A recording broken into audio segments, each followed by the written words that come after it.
আসসালামু আলাইকুম। আশা করি আল্লাহর অশেষ রহমতে সকলে খুব ভালো আছেন। আমি আল্লাহর অশেষ রহমতে খুব ভালো আছি। অনলাইন ক্যাসিনো ফান কি টাইম খুব মজার একটা খেলা, তাই না? একটা হুইল জাতীয় একটা গোল চাক্কি ঋণের মতো, সেখানে দেখা যায় ওটা ঘুরতে ঘুরতে ওই কাটায় যেখানে যে থামবে ওইটাই হচ্ছে রেজাল্ট। এখন এটা আমরা মনে করি সাধারণত যে এটা হতে পারে ভাগ্যের উপর নির্ভর করে। তো এই আশায় এই ভরসায় আমরা খেলা শুরু করে দেই এবং একটা পর্যায়ে দেখা যায় দিন শেষে মাস শেষে আমরা এখান থেকে লুজার হয়ে যাই, মানে লস করি সকলেই। বিষয়টা খুবই দুঃখজনক। আমি এর আগে আমাদের এই চ্যানেলেই প্রিন্স ফরাদ ইউটিউব চ্যানেলেই আমি এই ফান কি টাইম নিয়ে একটা প্রোগ্রাম আপলোড করেছিলাম, 1 মাস বা 1.5 মাস হবে। তো ওই ফান কি টাইম ওই ভিডিওর নিচে অনেকে কমেন্টস করেছেন যে প্রিন্স ভাই এই মজার ছলে এই ফান কি টাইম খেলতে গিয়ে 10 লাখ 5 লাখ 20 লাখ, এমনও মানুষ আছে যে 1 কোটি টাকার উপরে, মানে ব্যবসা প্রতিষ্ঠান আগে ছিল, ভালো অবস্থানে ছিল, সব কিছু বিক্রি করে এই খেলার মধ্যে অন্তর্ভুক্ত হয়ে নিজেকে শেষ করে ফেলেছে। এরকম অসংখ্য কমেন্টস আমি দেখতে পেয়েছি। তো যে কারণে চিন্তা করলাম যে ফান কি টাইমের ইপিজোড 2 মানে নতুন একটা পর্ব আপনাদের সামনে দেখাবো। দেখেন, প্রত্যেকটা জিনিসের একটা সুন্দর শৃঙ্খলা থাকে। এখন আপনি আপনার নিজের মধ্যে কি সেই শৃঙ্খলাটা রেখেছেন? যেমন মানি ম্যানেজমেন্টের একটা শৃঙ্খলা। আপনার কাছে টাকা আসছে, এখন তো আপনি জুয়া বইরা খেলা শুরু করছেন, তার মানে আপনার মধ্যে কোনো শৃঙ্খলা নাই। বিষয়টা আপনি বুঝেন না। আবার আপনাকে বলি, ওই যে প্রত্যেকটা জিনিসের একটা সুন্দর শৃঙ্খলা থাকে। আপনার মধ্যে যদি সেই শৃঙ্খলা থাকে, তাহলে আপনার কাছে টাকা আসলে সেই টাকা দিয়ে কি আপনি অনলাইন জুয়ায় ডিপোজিট করে আপনি জুয়া খেলে টাকা শেষ করে ফেলবেন? অবশ্যই না। তাহলে আপনি এই শৃঙ্খলাহীন অবস্থাতে আছেন, এটা প্রথমত। 2 নম্বরে এই খেলাটা খুবই মজাদায়ক, যেমন ক্রেজি টাইম, মেগা হুইল, হ্যাঁ, ওই ধরনের যত ধরনের হুইল জাতীয় খেলা আছে যেগুলো ঘোরে, চাক্কাটা এইভাবে ঘোরে একটা কাটায়, ওই কাটায় যেখানে থামবে সেখানে হচ্ছে রেজাল্ট। তো আমরা তো শুধুই কাঁটাটাই দেখি, চাক্কিটাই দেখি। চাক্কির সামনে একজনে লাইভ করে, লাইভে থাকেন, তিনি কথা বলেন। ওই চাক্কির যে পিছনে কি আছে সেটা আমরা দেখি না, এটা দেখার চেষ্টাও করি না। ওই চিন্তাটাও আমাদের মধ্যে নাই যে চাক্কির পিছনে আসলে কি আছে। দেখেন, ওই চাক্কির পিছনে যে চাক্কিটা ওখানে ঘোরে, ওই চাক্কির পিছনে কিছু নাই, কিন্তু ওই যে চাক্কিটা কিভাবে ঘুরবে, কোন জায়গায় যায় থামবে, ওটাকে কন্ট্রোল করার জন্য একজন লোক আছে। সেই লোক কি করে? সেই লোক, আপনারা ড্রোন উড়াইতে দেখছেন রিমোট দিয়ে গাড়ি কন্ট্রোল করতে দেখছেন, এমনি চেপ দিলে এমনি যায়, এমনি চাপ দিলে এমনি যায়, এইভাবে দিলে আবার গাড়িটাতে দাঁড়ায় যায়। তো ভেকু দেখছেন আপনার, রিমোট কন্ট্রোল ভেকু, ওই ভেকু দিয়ে বাটন এইভাবে চাপ দিলে ওটা এইভাবে নয়, এইভাবে চাপ দিলে আবার এইভাবে দাঁড়ায়। তো ওই যে সব কিছুই রিমোট দিয়ে কন্ট্রোল করা হয়। তো এই যে ফান কি টাইম আলাদা আলাদা অক্ষরে পড়ে, এবং প্রত্যেকটা চালে মানে প্রত্যেকটা গেমে ওই আলাদা আলাদা অক্ষরের উপরে আবার নতুন করে অফার দেওয়া হয়, ওইটার উপরে অফারটা পড়ে। তার মানে ওখানে যে অফারটা পড়ে সেটা কন্টিনিউ থাকে। তার মানে এটা একটা এলইডি, ওই যেটা ঘোরে চাক্কিটা, ওই চাক্কির একটা এলইডি চাক্কা। এখন ওখানে কোন জায়গায় যায় থামবে, কখন থামবে, কিভাবে থামবে, এগুলো সব রিমোটের মাধ্যমে একজন লোক কন্ট্রোল করে। আমার কথায় যদি আপনার সন্দেহ মনে হয় যে এরকম মনে হতে পারে যে ভাই আপনি এই বানায়া সানায় এত সুন্দর কইরা যে বলেন, বিশ্বাস না কইরা পারি না, এরকমটা যদি আপনার মনে হয়, তাহলে আমি আপনাকে বলবো, হে আমার ভাই, হে আমার বন্ধু, আপনি আমার সম্পর্কে আগে একটু জানুন। আমার এই ভিডিওটি দেখার আগে বা পরে আমার সম্পর্কে একটু জানলে বুঝতে পারবেন যে প্রিন্স ফরহাদ তিনি এমন একজন মানুষ তিনি মানুষের উপকারে কাজ করেন, নিজের জন্য এখন পর্যন্ত কিছুই করেন নাই। কে? আমি প্রিন্স ফরহাদ। তা না হলে আপনার টাকা দিয়ে আপনি জুয়া খেলে শেষ করে ফেলাইবেন, আপনার টাকা আপনি ধ্বংস করবেন, আপনার বোঝানোর মতো আমার দরকার ছিল না। আপনার যে বুঝাইতে হইব অত ঠেক আমার পড়ে নাই, কিন্তু আমি মনে করি যে হে আমার ভাই, হে আমার বন্ধু, আপনি আমার শুভাকাঙ্ক্ষী। ঠান্ডা লাগছে, তারপরও দেখেন প্রোগ্রাম করতেছি। উদ্দেশ্য যে একজন মানুষ যদি আমার এই কথা শুই না, এই খেলা বাদ দেয়, সারে, ওইটাই আমার সফলতা, ওইটাই আমার সফলতা এই দুনিয়াতে। মিয়া দুনিয়াতে জন্মগ্রহণ করলাম, খাবার খাইলাম, ঘুরলাম ফিরলাম, বাথরুম করলাম, আবার খাবার খাইলাম, ঘুরলাম ফিরলাম, একসময় মইরা গেলাম। এটা তো মিয়া গরু ছাগলেরও তো এইভাবে জিন্দিগি। তাহলে আমি মানুষ হয়ে জন্মগ্রহণ করলাম, আশরাফুল মাকলুকাত, আমাকে সৃষ্টির সেরা জীব বানাইলো, তাহলে আমি কি করলাম সমাজের জন্য, দেশের জন্য, দেশের মানুষের জন্য? তো এই জন্য আমি যে কথাগুলো বলি, যারা আমার কথাগুলো মানে, এরা দেখেন জুয়াসাইরা এখন ভালো অবস্থানে আছে, অন্তত শান্তিতে আছে, শান্তিতে ঘুমাইতে পারে।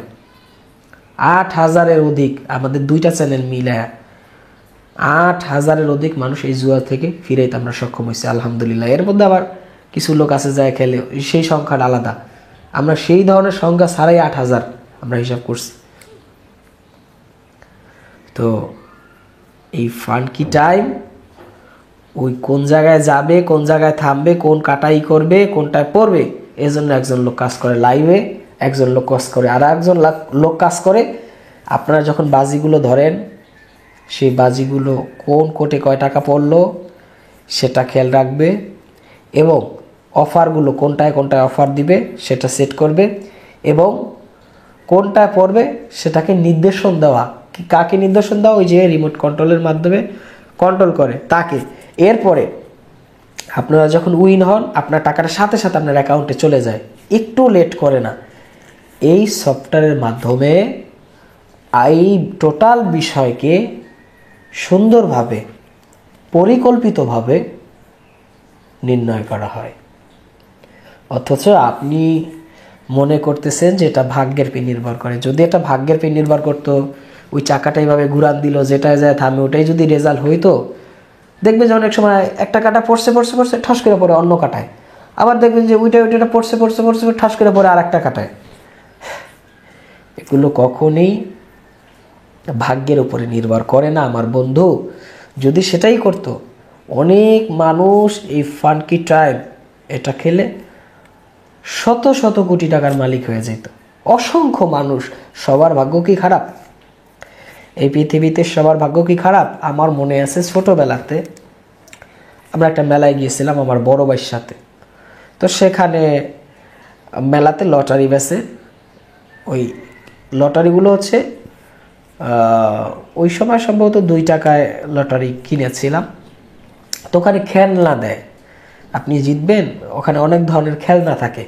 তো ওখানে প্রধান যে আকর্ষণ সেটা ছিল একটা পিস্তল। তো সেটা মানে লটারিতে যদি যে জিতবে সে একটা খেলনা পিস্তল পাবে, মানে খেলনা পিস্তল। তো এটা দেখতেও খুব সুন্দর। তো ওই লটারিটা আমার বড় ভাই কিনছে আমার জন্য। এরপরে লটারিটা খুইলা দেখি যে সেখানে ওই যে প্রধান যে আকর্ষণ সেটা, তো সেটা আমি পাইলাম। তো এটা হচ্ছে ভাগ্যের পে নির্ভর করে। ওখানে অনেকগুলো লটারি ছিল, সেই লটারির মধ্যে থেকে একটা লটারি আমি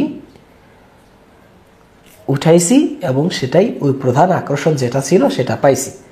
এগুলো হচ্ছে ভাগ্যের পে। এখন ওখানে যতগুলো ওই বক্সে যতগুলো লটারি ছিল, ওখানে যদি অন্যান্য বিষয়ের নাম লেখা থাকতো, ওইটার নাম যদি না লেখা থাকতো, তাহলে আমি কি ওইটা পাইতাম? তার মানে ওইটা তাদের উপর নির্ভর করে যে সে দেবে কি দেবে না। তো বাংলাদেশের মানুষ বা এটা যারা খেলে, এশিয়ান মানুষই এই অনলাইন ক্যাসিনোগুলো বেশি খেলে। তো দেখবেন যে তারা টার্গেট করেই বসে থাকে যে এই এশিয়ান মানুষ একটু লোভী, তাদেরকে এই লোভ দেখানো সম্ভব এবং তাদের কাছ থেকে এইভাবে টাকা হাতায় নেওয়া সম্ভব। তো এটা তারা সূক্ষ্মভাবে এটা এমনভাবে করে পরিকল্পিত যে আপনার কাছ থেকে টাকা তারা নিয়ে যাবে। তো এই জন্যই আপনি বারবার এখানে হেরে যান, কোনোভাবেই জিততে পারেন না। যদি এটা ভাগ্যের পরে নির্ভর করতো, ভাগ্যের উপরে, তাহলে আপনি এইভাবে লস করতেন না।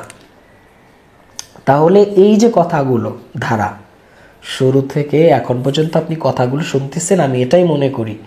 তাহলে এই যে কথাগুলো দ্বারা আপনারা কি শিখলেন? যে খেলায় দিন শেষে, মাস শেষে, বছর শেষে লস এবং মানসিক সমস্যা, শারীরিক সমস্যা, সমাজে আপনি অপমানিত হন এই জুয়ায় আসক্ত থাকার কারণে, এত এত সমস্যার পরেও আপনি কি তাহলে আর এই অনলাইন জুয়ার মধ্যে নিজেকে আসক্ত করবেন বা এটা করা উচিত? এখন আপনার কাছে আমি প্রশ্ন করলাম। আপনি সিদ্ধান্ত গ্রহণ করবেন যে যা হয়েছে হয়েছে, যা লস হয়েছে হয়েছে, আজকের পর থেকে আর নো লস, মানে আজকের পর থেকে আর লস করা যাবে না, বুঝছেন? তো এটা আপনাকে শেষ করে দেবে যতদিন আপনি এটার মধ্যে অন্তর্ভুক্ত থাকবেন। আমাদের কথা শুনে অসংখ্য মানুষ তওবা করছে। কি তওবা? খাস তওবা, যে আল্লাহ আমি আর এরপরে এই ভিডিওটি দেখার পরে আমি আর কখনো এই অনলাইন জুয়ায় আমার নিজের হাত দিব না। অসংখ্য মানুষ খাস তওবা করছে। আমাদের চ্যানেলে প্রোগ্রামগুলো দেখেন, তারিখ সহ, ডেট সহ, নাম সহ উল্লেখ করে লিখে যায় যে প্রিন্স ভাই আর কখনো এই অনলাইন জুয়ার মধ্যে নিজেকে অন্তর্ভুক্ত করব না। অসংখ্য মানুষ, তারিখ সহ লিখা গেছে। অসংখ্য মানুষ এই জুয়া না খেলে এখন ভালো আছে। তা আপনি ছাড়তে পারতেছেন না। কি কারণে? কারণ একটাই, যে নেশা আপনাকে, ওই টাকা যখন আসে সেই টাকার যেই লোড, সেই লোড আপনি ছাড়তে পারতেছেন না। সেই লোড আপনাকে ছাড়তে দিতেছে না। আপনি কোনোভাবেই নিজেকে কন্ট্রোল করতে পারতেছেন না।